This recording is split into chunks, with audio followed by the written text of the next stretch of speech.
नमस्कार मित्रांनो, छेडछाड करणाऱ्याला महिलेचा इंगा, रणरागिणीने कपडे फाटोस्तोवर मारलं तरुणाला। सविस्तर बातमी पुढे पाहण्याआधी आपला RJ Marathi news channel subscribe करून घ्या। सांगली जिल्ह्यातील मिरजेत छेडछाड करणाऱ्या एका तरुणाला भर रस्त्यात महिलेनं चांगला चोप दिला असल्याचं समोर आलं आहे। या रणरागिणीने त्या तरुणास कपडे फाटेपर्यंत चोप देऊन मिरज शहर पोलीस ठाण्यात रस्त्यावरून धिंड काढत आणले। त्यानंतर पोलिसांनी त्या तरुणास ताब्यात घेतलं आहे।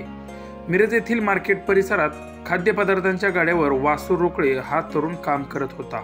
वासू रोकळे हा मार्केट परिसरात एका महिलेची छेडछाड काढत होता। संतप्त झालेल्या महिलेनं त्या तरुणास भर मार्केटमध्ये रस्त्यावर चांगलाच इंगा दाखवला। या महिलेनं मार्केटमधील रस्त्यावरून त्याला मारत पोलीस स्टेशनमध्ये आणलं। मिरज शहर पोलिसांनी सदर तरुणास ताब्यात घेतलं असून पुढील चौकशी सुरू आहे। अबला समजून महिलेची छेडछाड करणाऱ्या तरुणाला चोप मिळाला असून महिला अबला नसून सबला असल्याचे चित्र या घटनेमुळे समाजासमोर आलं आहे।